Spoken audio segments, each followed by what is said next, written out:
Awesome. We're live here, jumping into a discussion about the role of orchestration and composability. I'm going to give a few seconds here just for the other live streams to connect and see if a few more people are coming in. Just give me 1 second and let me see if we've connected on everything.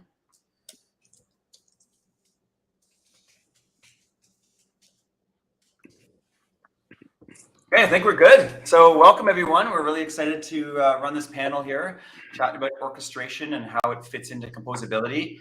I'd love to start with just introducing the panel and everyone who's going to bring in some opinions. I'm Jon Voigt, CEO, co-founder of Agility CMS, and been getting very involved in MACH Alliance and MACH architectures for quite some time, but really a lot more lately. And we're seeing a huge shift in people's viewpoint on orchestration and how it fits in. And we have some experts here that I'd love to run around. Maybe Joel, since you're a co-worker with me, I'd love for you to introduce yourself, and I'll call it the next people. We'll go around. Sure. Yeah, I'm CTO here at Agility with Jon. Jon and I have worked together for upwards of more than 20 years. And from a headless CMS point of view, orchestration is really important for us right now, because a lot of folks are moving from one system to another and bringing multiple systems together. And so I'm actually really interested in this panel, not only to show my opinion, but also to hear what some of the other folks have to say about how they're working with this sort of the orchestration term and bringing all these things together. Awesome. Thanks, Joel. Chris, you want to jump in there? Absolutely. I'm Chris Bach. I'm co-founder of Netlify, with developer platform, and also sit in the MACH Alliance, where I'm a board member and help create the enabler category, and yeah, have been doing this whole headless composable MACH thing for about a decade now. Awesome, love it. And Casper, at the one person at nighttime right now, you're away on the other side. Indeed. Thank you so much. My name is Casper Rasmussen. I'm Global SVP of Technology at Valtech, heading up our business for MACH and the Composable Enterprise. And then I'm also the president of the MACH Alliance. And orchestration, as Joel said, is a very, very important topic these days, because everybody wants scale of their investment, and I see it fitting quite well in there. Love it. And last but not least, Sana, love you to jump in there. Thank you so much for having me join this conversation. Sana Remekie, CEO and co-founder of Conscia. Conscia is also a digital experience orchestration platform.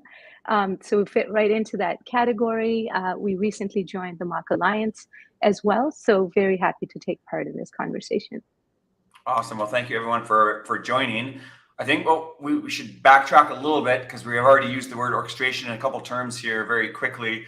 And there's a lot of buzzwords going around, and some of the people in the audience here are probably very clear on what it means, and other people are completely lost. So maybe we can just go around, because I want to see how aligned you guys all are as well. What is orchestration to you, and how do you see it fitting into the composable kind of landscape? Sammy, you want to go first? Sure. I love this topic. As many of you know, I'm probably the most prolific writer and speaker about this topic out there. So I think the reason why orchestration is such a confusing term is because it requires some context. When we're talking about orchestration, you got to describe what you're orchestrating. And what I believe we're orchestrating, and what we're talking about here, is orchestrating an experience. And when you're orchestrating an experience in a composable tech stack, that means that the data and content that's required to build that experience is coming from a whole bunch of different places. And that data and content needs to be made available to the front end in a cohesive, in a connected way to build that experience. And to me, in order for a platform to do orchestration, it has to be able to connect to all of those backend data sources that need orchestration. It needs to be able to stitch data together. It needs to be able to chain API calls from different systems and provide that control to the business user with some business logic and conditional logic that the business user can control to build that experience. So I think without orchestration, I don't think you can really have a truly composable tech stack. Love that. Awesome. Okay, Casper, what about your perspective from the Valtech side, where you guys are helping customers, actually roll out the implementations?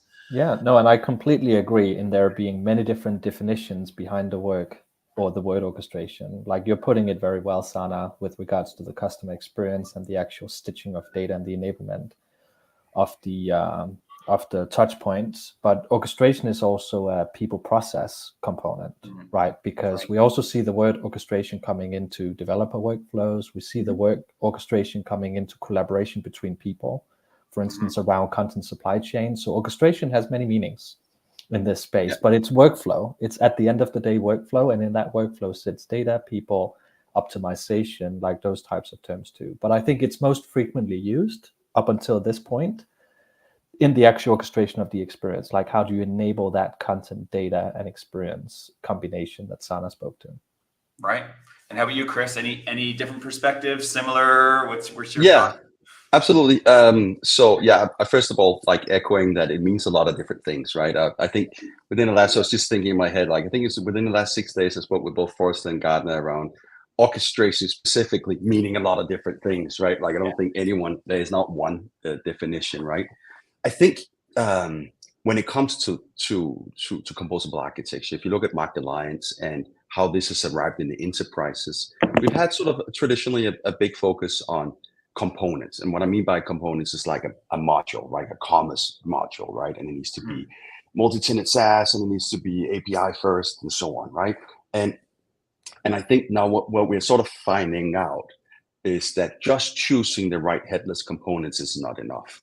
How they actually interact is very important, especially if you're trying to do something that scales. So if it's a small greenfield project, it becomes less relevant. Once you're trying to adopt composable architecture as a digital strategy, you need to update how you do operations and orchestration as well. It needs to be redefined. If you stick to your guns and do things in the old way, you're not going to get those promises that composable holds. And the premier amount then of things like faster time to market.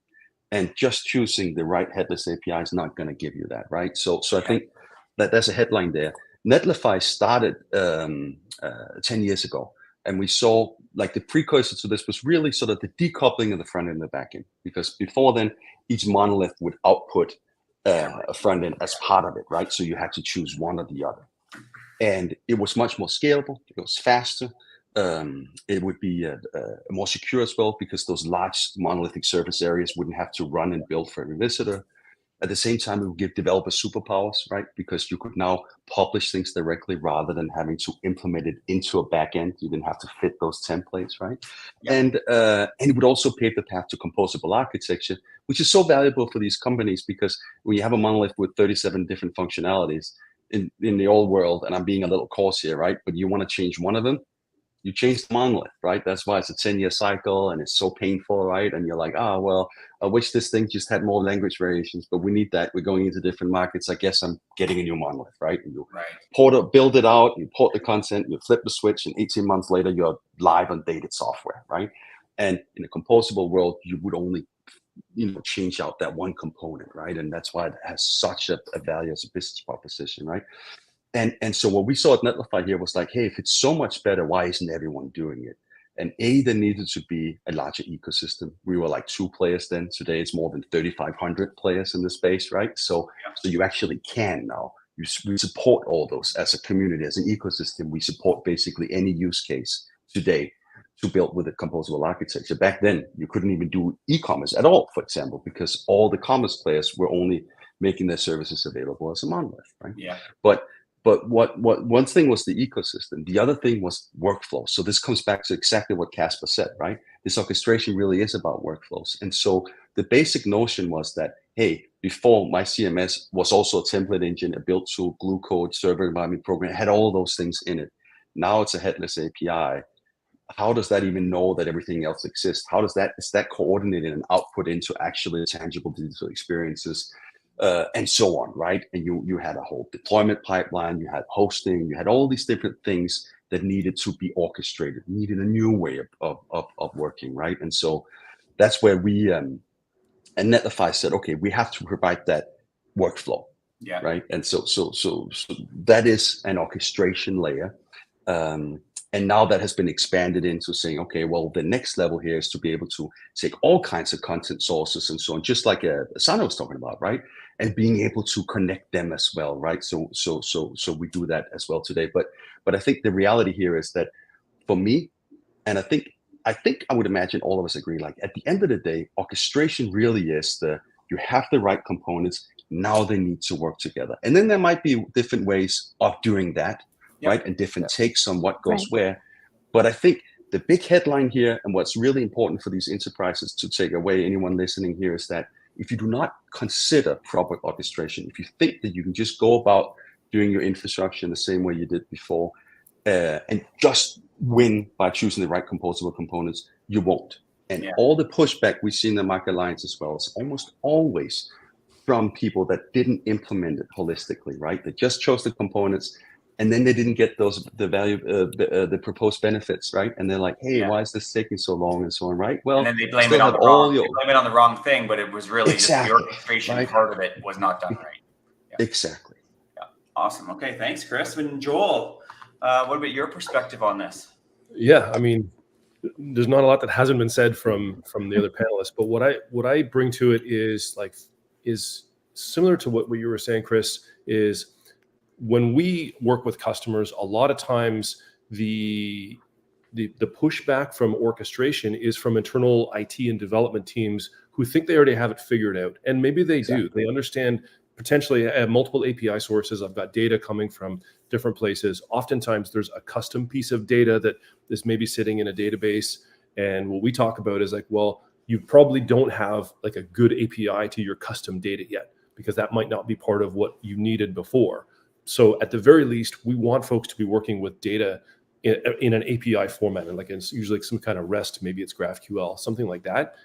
Getting even to that part can be tricky with internal teams, but then now the idea is, okay, you're going to connect these things and use them in the various front ends, like you were saying, Santa, in an experience.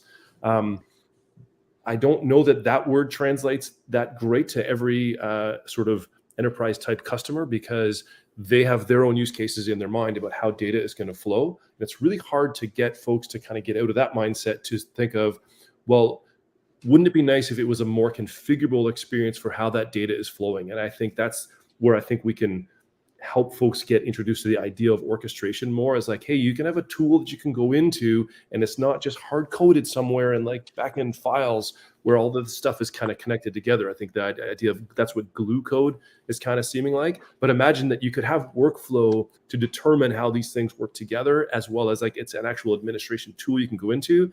And then, you know, it's not an easy conversation to have that though, because a lot of times folks are also confusing this with like moving to cloud, moving away from their monolith thing. So there's a lot of stuff going on in their heads. What we've started to do is talk about composable as, hey, just do phase one. Let's get you started on the journey, and then we'll add in orchestration. And I'm not sure that that's the best way to do it, but it's certainly, I think, the most approachable way. So it's not putting too many conversations on the table as we sort of move into like a transformation to composable systems. I can add just some thoughts to what you're saying here, Joel. So, you know, orchestration is something that in principle has always been happening in every step. Yep. It's not the concept is not new. You know, in the past, the monolith used to have orchestration happening right within the monolith. Yep. Then when we went to composable, customers started to build their own orchestration layers. Sometimes they would build a BFF, which is very specific to a specific channel, specific experience.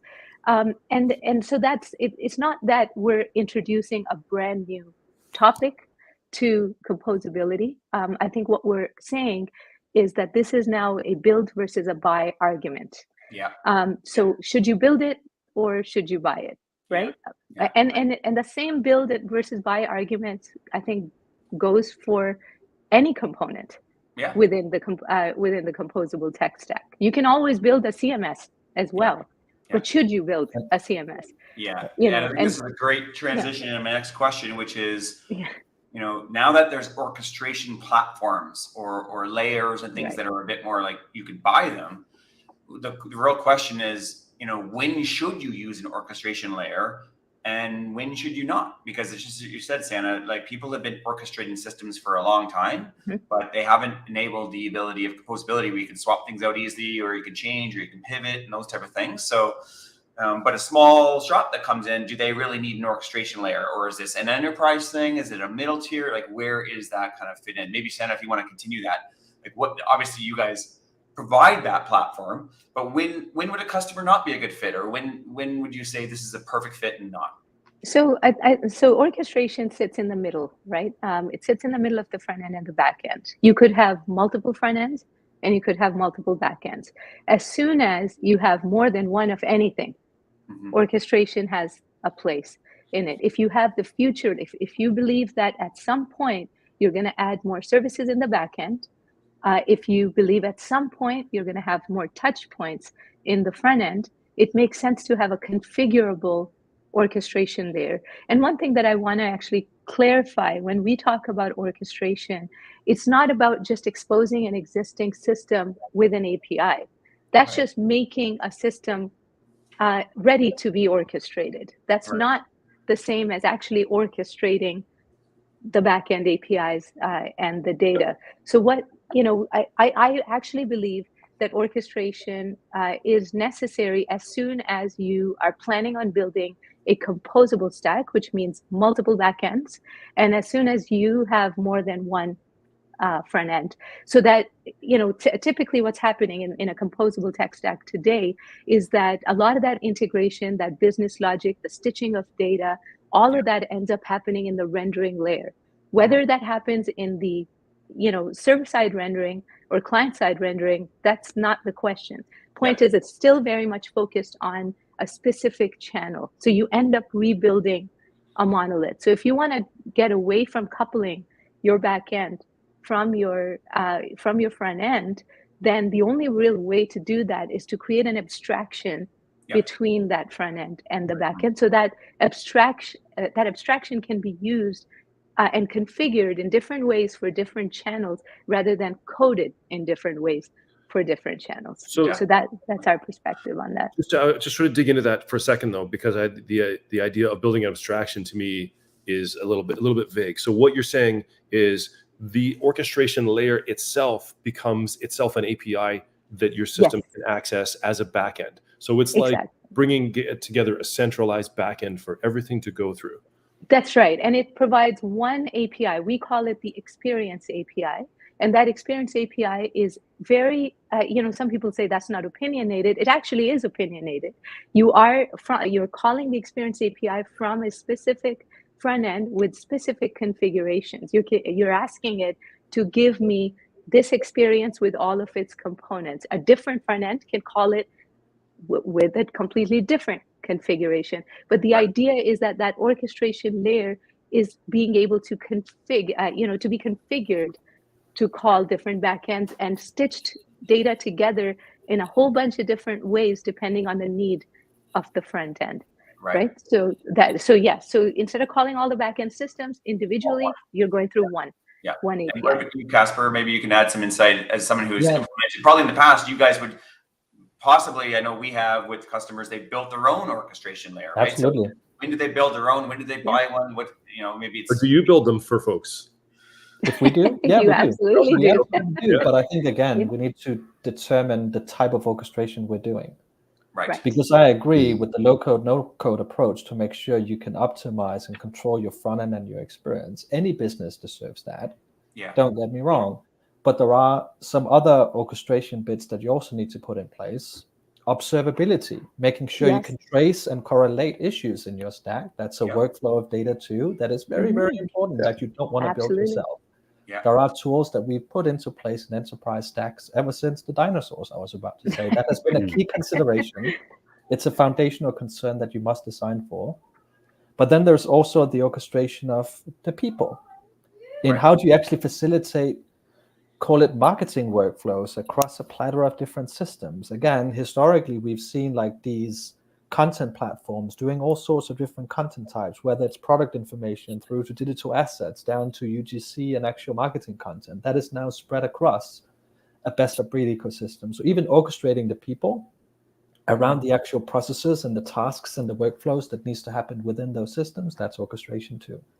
And I think truly you need a buy and build strategy. There are parts of that you may, and for good reason, end up building yourself, but there is a big buy component to it because it should not be something you go in and do in your own endeavor. And then there's actually one thing, and sometimes I describe this as being the white space in your architecture. That is orchestration. Like if you were to draw out a composable architecture, you often draw like a bunch of circles, and then you draw a bunch of circles for the heads. And the front end, what about the rest? In a monolithic architecture, that was the runtime of the monolith. Yeah. Shared database, it's the actual runtime of the solution and so on. That white space is what we need to fill with something flexible, not glue, but something flexible. And there's a best of breed approach to choosing the right pieces to put into that white space. The orchestration for the front end, for the experience, the low code, no code, proper tooling for observability and health, for the actual correlation and tracing. Like there's a bunch of components that goes into that white space. It's not a single solution either. Yeah. It's very interesting that you mentioned the monolith and the fact that technically on the monolith model, their claim to fame and why they've worked so well historically is that they did have orchestration built in. They orchestrated all of their systems together, and you bought the platform and it was like, wow, this is all orchestrated very nicely and working together. The trick now came with composability, where people are trying to swap things in and out, because that was a locked orchestration kind of model that was like for those. Actually, I don't 100% agree with you, John. Like, I think one of the reasons why we moved away from DXP was because as soon as you started to use more than like a couple of the features, then they didn't actually work as well as people thought. I think each feature didn't work for the use case of that customer. I think they worked well together, but the use case for that specific customer, for that platform, e-commerce or whatever that component may be, wouldn't work. Yeah, and okay, so kind of splitting hairs on that, but yes. So what happened? And I think that's one of the reasons we have a lot of folks that are still using DXPs, because they actually do work for their specific use case, but they can't change. And I think one of the things we get caught up on composability and orchestration is talking about swapping systems out. I think we talk about that too much, because people don't really want to swap systems. They just want to get the right one for their work together. There are some systems that are more swappable than others. A tax system in a commerce stack, that's a market condition. There's a compliance element. In a global enterprise, you're orchestrating multiple of those. Right. And you're doing it for good reason, whereas there are other systems that simply aren't swapped as much. Right. Right. And so, like, what we really want to be able to swap out is like probably either add more front ends. Like, I want to put my content in front of more people in different places, TVs and phones and whatever, that was a thing. But I also want to change that as that technology evolves, because it evolves really quickly. And I think that's where we saw this happen, like in around 2018 was where, like with Jamstack, folks were like, I want to swap that out and get onto new versions. And people that have started doing that are like, they're on new versions like the day they're out, with like versions of things like Net.js or whatever. Whereas our customers that are on .NET, they're still on .NET from like 2014. They don't change that. So it's interesting that it is a real mindset shift to kind of get into this. But I haven't seen as much of a mindset shift for, say that 10 times fast, mindset shift, for getting into orchestration and composability. So it's like, it's a harder one to get into, and I'm not sure why. And I know that for me, this leads a little bit into Netlify, because I looked at how Gatsby did their data layer. It made you do a data layer based on GraphQL that actually pulled your data into that thing and then changed it. And to me, I hated it at first, because it meant that, I like the way I do data. I don't want to do this GraphQL thing. But then it actually forced me to think about that data, that content in a slightly different way, and look at, we can pull all of this stuff into this layer. It's actually stored there, which is a little weird, but it's fine. And then it was used. And I think Netlify, I'm segueing into your stuff here a little bit, Chris, but that to me was a mindset shift for me personally, for how I was helping to help customers work with their stuff. But I'm not sure that I agree with actually storing all the data in the orchestration layer. Can I actually help you out on that one, Chris? Or just a second, but you get your little snippet in there, and then Chris, I want to hear from you. No, definitely. But I would just want to add something to this. So I think there is two parts to orchestration. One is to make the data that you have in the back end available to be orchestrated with an API.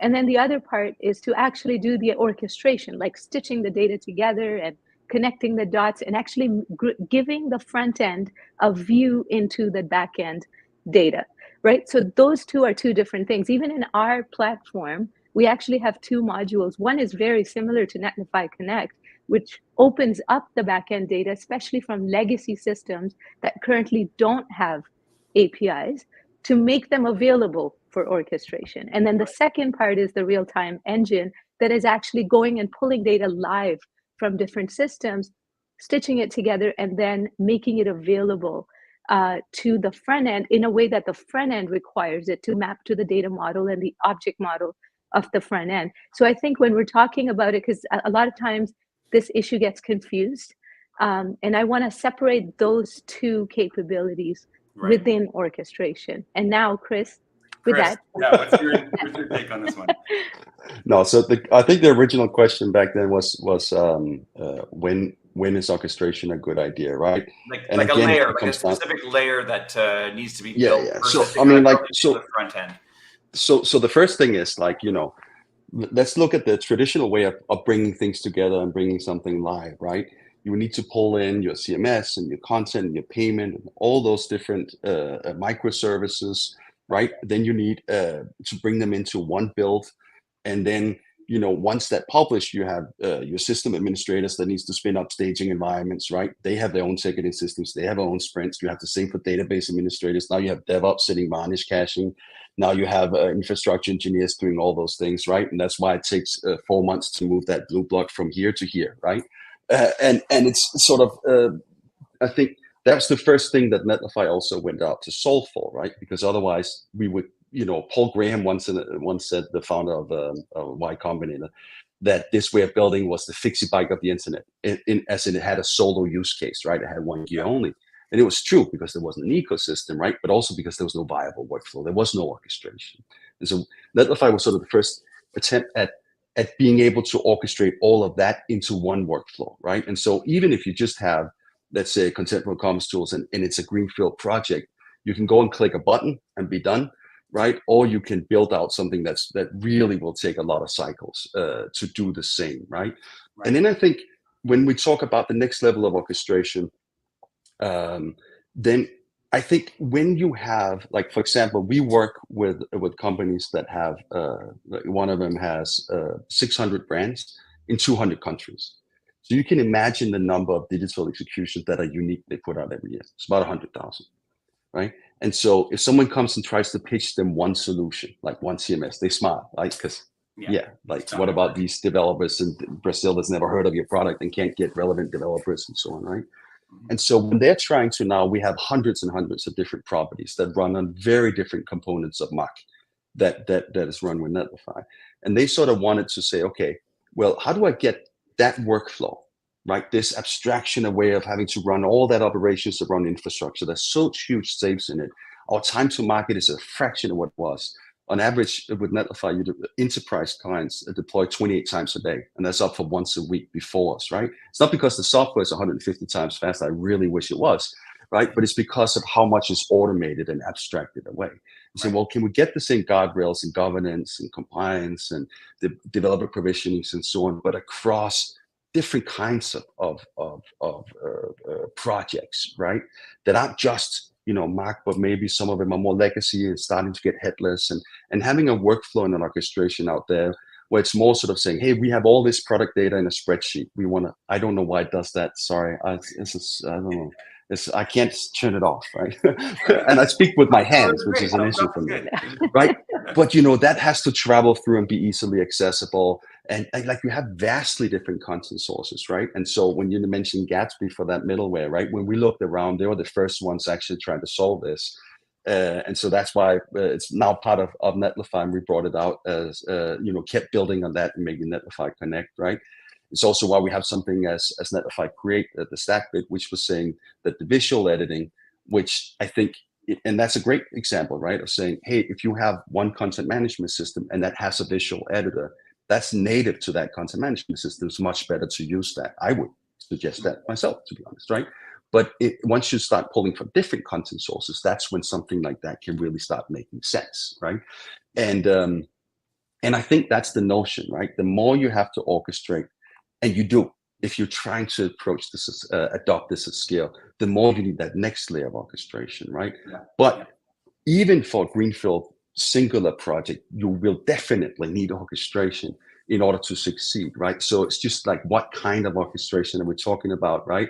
And yeah, at scale, you're going to need more than that. And I would say for the no-code, low-code, one thing that really interests me is this notion that traditionally in enterprise software, right? We all come from a place where things were sold over the top of developers. They had no buy-in. They're just like, hey, this is what we're using, right? Yeah. There's this notion that well, there's a few sort of specialized IT experts and admins that know sort of how it works and they can help out with this, right? And I think the reality is that once we are really starting to sell to enterprises that are doing this at scale, the version of real no code doesn't exist to the extent that you don't have to open the lid. They all do, right? You will have to come in. And so it really matters what that code looks like and how the development process is, how is it built? Does it fit into your Git workflows? Does it fit into everything else, right? I think even in our no-code experiences today, understanding modern development, understanding how developers work, making sure it fits into how they're developing everything else becomes super important, right? Because I do think that there's no-code applications out there that are great if it could keep no code, but as soon as the lid is open, it's sort of like, what do we do with this, right? Like we don't even have someone speaking that programming language or whatever it might be, right? So I think there's actual real code considerations in no code applications as well to take into consideration. More so than there used to be, right? When I started my career, that wasn't really the case, right? You were just looking at it from a different functionality point of view. But yeah, I think short answer, orchestration is important in the very beginning and at scale, but different considerations around the orchestration is required. Yeah, and I think you just said one thing that I really resonate with, which is like the more complex your orchestration has to be, the more likely you need a very robust layer, and that just scales up from there. But also, Sanna, you said one thing around, legacy systems and things like that, and we're seeing a huge amount of people look towards orchestration or an orchestration layer specifically when they're trying to either combine, like what you said, Chris, a whole bunch of systems across multiple countries and things where they don't want to standardize because each country maybe has their own needs for certain things, or they have a legacy system, whether it's a DXP or some other system that they're just like, we're not ready to move this, but we need to move faster over here, and we need these to work together and talk together and things like that, and even our teams to work better together, as you were saying, Casper. So my question to you guys is, as we're seeing lots of people use orchestration to connect legacy systems with my kind of, I would say, more MACH compliant systems that are like have that methodology right off the bat, do you guys think this is hurting or helping the growth of MACH? Right? Like going into that direction of MACH is like, everything should be swappable, everything should be API based. We're trying to get into more of a standards based model. Maybe Joel, you want to hit this one first and just let us know, like, what do you think in terms of, is this slowing down MACH and the adoption of it, or is this helping? I think there's two things that I've seen in my experience. One is where an enterprise organization wants to move faster, and so we have like our existing, not only monolith but sort of old school tech stack, but we're going to do this project because we need to do it fast, and we're going to do some new technology on there. I think a lot of times folks are fooling themselves if they think that's a true pilot project to replace everything else because they haven't changed their mindset. But those pilot projects, in my experience, always work awesome. And folks are like, well, why can we do this so fast? But if I want to make one change over here, like you were saying, Chris, it's like I need a 60-day release cycle. Like, that's crap. And so nobody wants that, right? And so that's when we get into more of the headless conversation and how can we move this throughout the enterprise. It's really hard for folks to understand that not all of this is the CMS because they're used to it all being in a DXP. And so, well, that's the CMS. It's like, no, that's not. That's, you actually want to bring in all these other things. So that's that part of the conversation.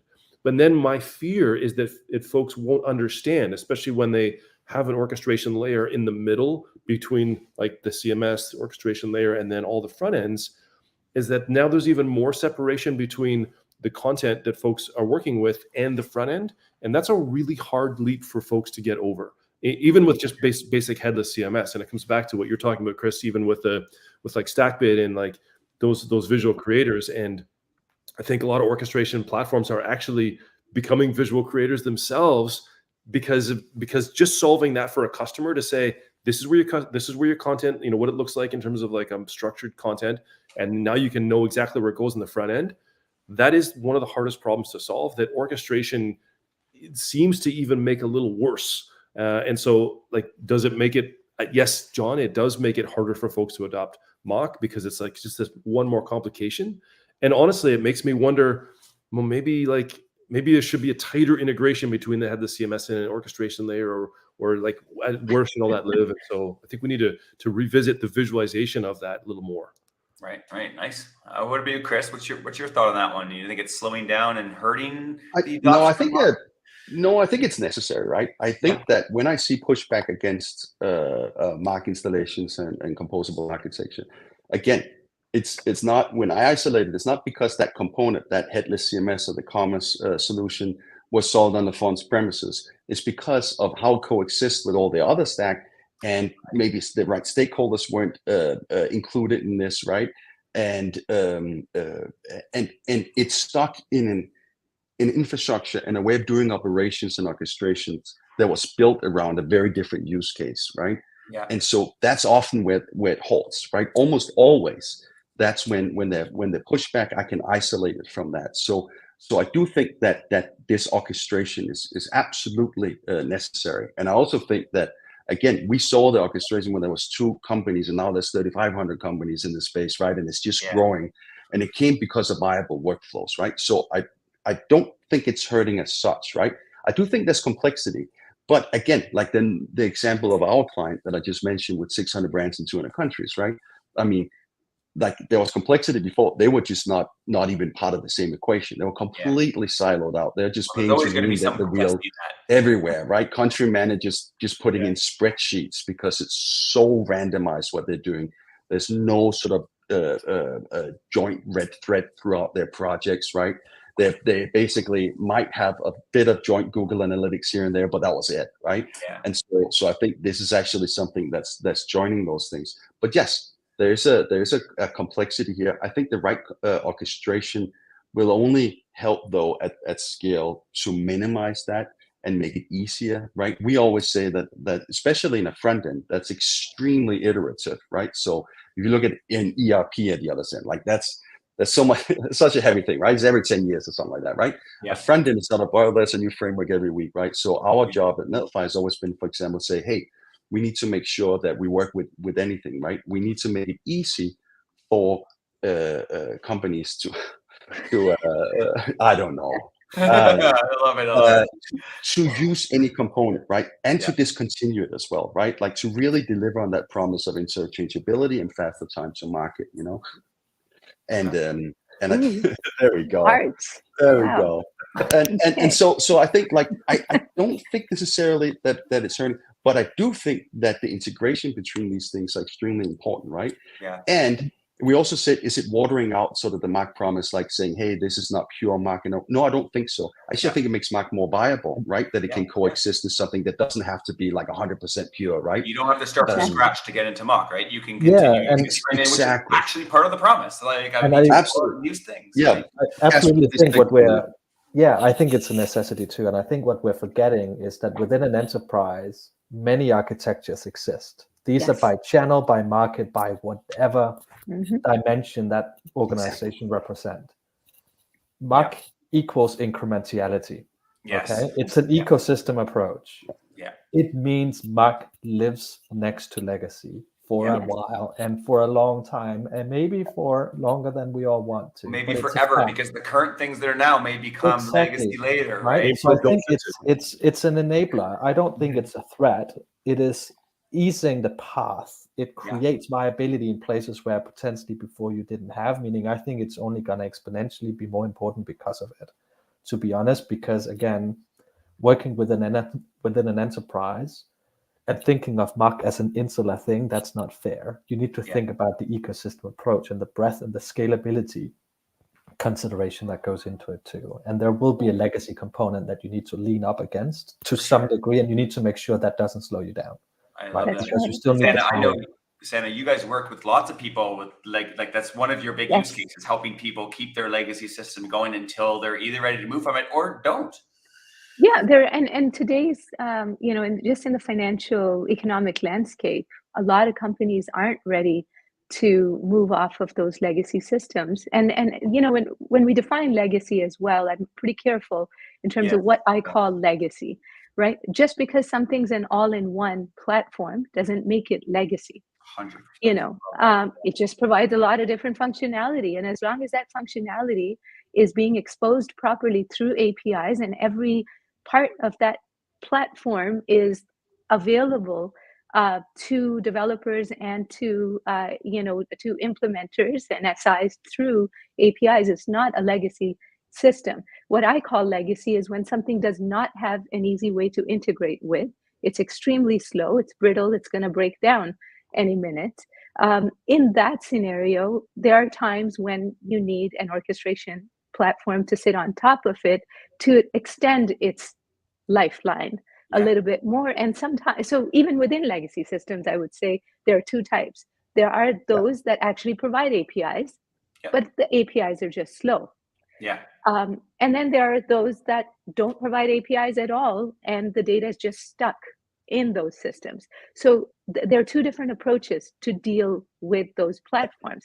Just because something doesn't, or provides an API, but it's slow, doesn't actually make it okay to pull the data out of that system and put it into another system either. I actually don't believe personally that that's the right way. And the reason is that there is logic that is built into those legacy systems that are not just data. There's business logic that needs to be accessed in real time as well. I'll give you an example of a customer recently that signed up with us that has an Oracle database with 2,000 different stored procedures that need to be accessed, and that those stored procedures have tons and tons of logic sitting in it. You can't take those 2,000 stored procedures out and re-implement that in a serverless function in 6 months to recreate that logic somewhere else. So in that case, you can't take the data out either, because the data needs to stay in there. The logic is in there. We just need to get access to it fast, and we need to be able to cache the queries that go to it, to that system. And that's why our solution, the DX engine, provides that caching layer as well, without actually moving the data, without moving the business logic. You're sitting on top of it and accessing the business logic in real time. Now, their plan, though, is to take, one bit at a time, that logic that they used to have in that Oracle database, pull that out and put that into Conscia in our rules engine, because it's just a bunch of rules that are sitting in there. But they don't want to do it. They can't do it. Let's just say they can't do it in a short period of time. So you need to provide them that transition plan. And as Casper was saying, we have to be open to the idea of living beside existing systems. I'm not going to call them all legacy, because they're not all legacy. They just may not be MACH compliant. But as long as there's a way to work with them and make the business happy at the end of the day, the customer happy, that's really what we should be all focusing on. And I think that is the value of MACH. That is the principle by which MACH, that's what it addresses, is that incremental shift towards a modern architecture, right? Yeah, I think people are very, very quick to try to replace systems, right? They want to wipe it out. They want to start from scratch. It's a mentality of I want to come in and make my mark and wipe things out. But the question really to ask before you just wipe out a system is that system hindering my business, my orchestration of my team, my members that are doing their work? Can they get their work done? Can the strategy come down, and can the business still execute? Or is that system hindering an actual business operation or a strategy or some type of execution that's necessary? And in those cases, then you need to step back and say, okay, this is slowing us down. This is stopping us. Right. And one of the things we've noticed as people move to headless CMS over the years, and that idea of modeling your content and making it content first and all these things, was the fact that they didn't actually have a role in the company that owned that architecture. And so they would buy these headless CMSs, being like, I need a headless CMS, or I need this type of solution. They'd buy it, and they wouldn't have the right mindset of people to architect and build the architectures in a way that was reusable. So they'd build it once, and then they'd be like, well, this isn't expandable, or this doesn't want to do what I want to do the next 3 months down the road. So transitioning from our experience in the CMS world and how people haven't put enough horsepower or people resources towards architecting properly and looking at that as an actual role, do you guys feel that a new role is necessary that needs to own this orchestration layer? And is it one role? Is it a team? How do you I think, Chris, you said it a couple of times, or maybe it was you, Casper, said most of the time these things fail because it was rolled out incorrectly. The orchestration was done incorrectly. And even if you buy a system center like yours and implement it, if it's not built right or configured right, you can still run into problems. So Absolutely. to recap, do we need another role? Do businesses need to allocate this to someone? Is it one person's responsibility or is it a team? It's a mindset. Like I truly believe it's a mindset shift, because Yes. all you want, you can design your content model content first and leverage or allow you to leverage content across channels. But if you don't appreciate the user, meaning the customer, in doing that, then you're failing in the first place. Yeah. The message might be the same, but the message will be wrong. Yes. Like, that doesn't make your world any better. So it's a mindset shift. No, it's not a single person, and neither should you buy more technology simply to solve for it. 100%. You need to put training, you need to put change into your organization, right? And with the content modeling comes the appreciation of the impact, the responsibility, the purpose of content, and that needs to match the customer at the end of the day. So it gets shot into the right channel at the right time. Yeah. So that's not a single person's job. And I think to jump onto that, Casper, is like that's another good reason to do like incremental adoption, which is why orchestration can really help you with that, because you don't have to throw out all the old tools before you start adopting new ones. Shouldn't, absolutely not. Yes.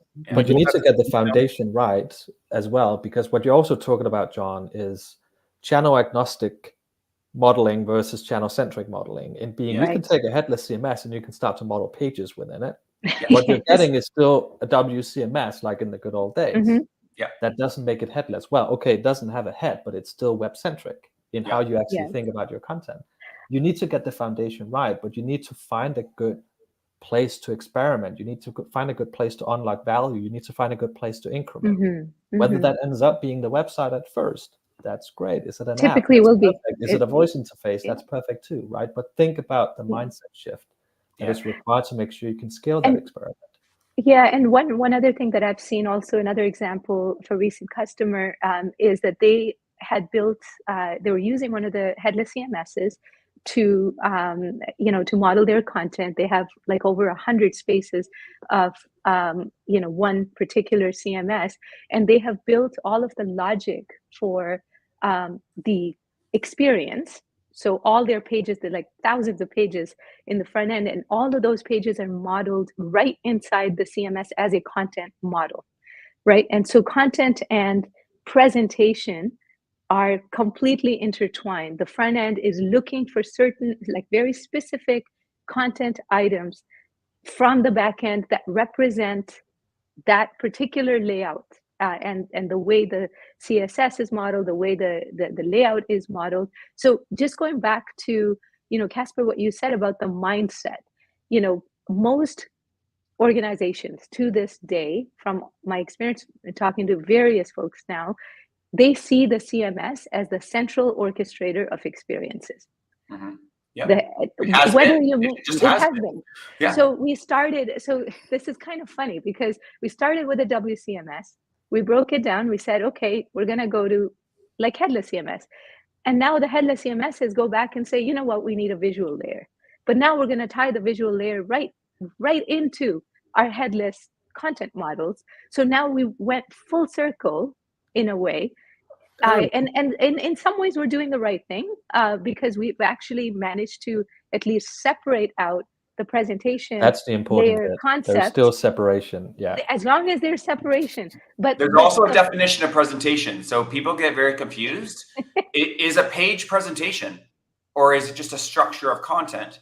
And then, or is a page, or is presentation CSS and design, or your design system? So people get as long as your content, as long as the content is built in such a way, the structure of the content is built in a way that it can be reused across different 100%. Displays, different screens, different web pages, and whatnot. And even like, I know in Agility, for example, you guys have a concept of layouts, but that's okay. One vendor providing a solution to both presentation and content management is not a bad thing. Yeah. There's nothing wrong with that. What's wrong is when you tie them together in such a way that no other head can call your content anymore. You can't expose your content in a headless fashion anymore because you've tied it to a certain page structure and certain, models for the front end. And I think, and that's another confusion that a lot of people have. They think that, just because you have a vendor that is providing a presentation layer as well, they're now a monolith. That is absolutely not the case. You just have to make sure that that presentation layer is separated. There's a separation of concerns, even if it's talking to your own headless CMS. That's okay to do it. I'm going to let Joel jump in here because I want him to, he's going to have a rebuttal on the presentation layer, because what is the presentation layer is the question. Because you're right, a lot of headless CMSs actually have preview and edit in place, and all these things are all popping up. But is the HTML, wherever that's rendering, is that in the CMS or isn't it? And is that the presentation layer, or is the where the content goes? Confusion, mass confusion. I 100% agree, Casper, that like being able to switch out the front end is like top priority, because those front end frameworks are evolving really fast, and we don't want everyone stuck on .NET from 10 years ago. We want people on the latest and greatest that can do the best things. But in terms of like you talked about a different role, Jon. Folks do need that content strategist, content architect role. And if you're the person that's in that role, thank God for you. But your job then, that person's job is to make sure that we keep the code out of the content, first of all. Don't let code get in there. And that might mean HTML, although that's a kind of a gray area. You know what I mean? Depending on that. We can argue about that one all day, but it's like, we don't want to have, I prefer not to have any CSS in the content, right? Because it's not going to scale well. So we want, but also, should there be design specific terminology or fields in there? At the very least, like what Agility does, we keep them separate. Like there's code that is meant to be shared everywhere and it has nothing about the design in it. And there's other code or other content, I should say, that has some design, and a knowledge of the layout that's going to be used at, mostly because that's how people think with CMS. So we just like, hey, that's how you're thinking, we'll let you do it. But it keeps us a very clear segmentation between those two kinds of content. And that's really important. And I think orchestration works better on the non-design content. Agreed. Yeah. I don't agree with the orchestration layer then repeating, and having like essentially a front end, hey, this is where each thing is going to go on each page. Because that doesn't help. I agree. So, and I think that, Joel, that's actually a very important point as well. There is a distinction between composition and orchestration, right? Yeah. So Gartner's current, category of digital experience composition, that is like a visual canvas where the business user is laying out a page and deciding how big or small certain visual components are going to be, and like mapping out the pixels on the page. That is composition. All orchestration is supposed to do is give the data to the front end in the way the front end needs it to bind to the front end components. It should not be the one telling the front end, oh, you should put that component at the bottom of the page. Right. That defeats the purpose. One weird thing there is you talked about data and going someplace. Data often needs to change depending on where it's going. Yes, exactly. So the data has to have enough data about where it's going to know what to put in the data. You know what I mean? I'll give you an example. This is where the cycle comes for customers and things like this, and that's where orchestration and how you compose that to something gets very, very complex. So orchestration, like I can speak to our platform. One of the things that we do, for example, if you have a web front end and you have a specific page with 5 different components on that page, and those 5 components have a specific object model to them. So header banner is, title, CTA, image, right? What we're giving to the front end is that header, like that title, CTA, and that image, even though from Contentful or from Agility or Content Stack, you may have this massive, data model coming back that is not needed by the front end. We're essentially transforming that data on the way out to give the front end exactly the pieces of information that are required for that page. And if there's another channel that says, I don't need those 3, I need these 5 fields, then you give those 5 fields to that front end. But we still don't tell the front end that you should use this CSS. You can pass a design instruction to the front end. Completely separate. I agree. It's like, or layout or there's a whole class of users that use. I have to say, we have a whole class of customers that essentially use the CMS to bypass DevOps. That's one of the reasons people use, because like I think Chris, you were talking about, hey, push into production once a week. That's a really, like, for code, for some organizations, push into production once every 60 days is something that they do for code, and which is why, you know, from the CMS, their marketing team puts all kinds of code in their content, because that's the only way they can get it on their website, which is terrible. I don't love the idea, but that was the use case they needed to solve. And I want to get back to more. We're talking about mindset, weren't we? We're talking about do we actually need a user role? Like, do you need to hire someone for that role? And I also really want Chris to give an opinion here, because we're getting tight on time, and I should make sure he gets a voice here, because he's rolling out a system for customers. And does someone need to configure that and manage that and own that? I think his perspective would be really good on this. Yeah, I mean, I think there was a few things mentioned here, right? I think, yeah, one thing is absolutely, I think, as I said before, the front end is really iterative, right? Our focus is to say everything that's needed for components to talk to each other, and everything that's needed to remove friction so you can use that new AI component, or that new version of, you know, a Figma that includes a VS Code, right? Where all, you know, design becomes code, right? I think frameworks are already trying to automate parts of a standard that says HTML, CSS, and JavaScript. I think we're going to see a bunch of AI in there. And the reality is, if you look at this as an enterprise, the one thing that you can be sure of is that it's impossible to pick a winner right now. So our focus at Netlify is to make it as easy and frictionless as possible to use any component, any framework, and also discontinue it, right? I think the other thing you mentioned was this notion of is it the responsibility of one person, right? And I don't think it is. I think it is much more of an org thing, right? But at this point, like, we have 4.5 million businesses and developers on the platform. We run more than 35 million store sites and apps on Netlify, right? And over all these years, of course, we've seen companies go from a small landing page to everything, right? And that comes back to the most beautiful promise of MACH composability, headless, Jamstack, all of it, right? This decoupled approach is the ability to gradually migrate, right? 100%. This notion that you can do things at a time, right? And so we have companies today that runs on basically every CMS in MACH Alliance, and then some, all natively headless. Some are not natively headless as well, and not part of MACH yet, right? And they use that, right? They use different commerce systems. They have, you know, apps that runs on fitness bikes, right? And then they have developer documentation, one-off marketing pages, and .coms that have huge amounts of enterprise stakeholders and plugs into everything from Hotspot to Salesforce and so on, right? And we provide a common connective tissue for all of it, right? And that was completely unheard of before. And what it means is that all those silos have been broken down. Their time to market, as I said, is many-fold increased, right? And that really, really, really makes a difference. And I think it does so because our exclusive focus is orchestration, right? It is making sure that you can connect the dots, but it's up to you what dots you want connecting, right?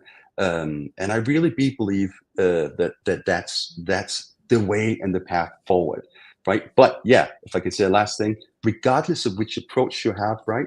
I do hope that what you take away from us here on the call is that orchestration really, really is an integral part of success of composable at scale that you can't do without. Yeah. Well, I really value everyone's opinions here. You know, all of you have been in the industry for a long time. You've watched the evolution. You've watched, you know, people, as you said, Sandra, at the beginning, people have been orchestrating since day one, orchestration and pulling systems together. But now it's becoming top of mind, and people are realizing without doing this properly, you will not succeed properly on your direction and movement to MACH and those architectures. So I want to thank everyone for being a part of this. I know, Sandra, you want to say one last thing, don't you? Oh, no, I'm good. I think I said my last words already. I feel we could go on for another hour. There's so many topics, there's so many things, and we almost got off topic there a little bit with content architecture and headless and those things like that. And but thanks to you, everyone, for joining in and watching us. Thank you, as the speakers here, panelists. I think you guys have so much more. We'll have to figure out another topic, because I think we could go off on some crazy tangents and other things. So have a great rest of your week, everyone, and thank you for attending. Thanks, folks. Cheers. Thank you. Thank you so much. Take care.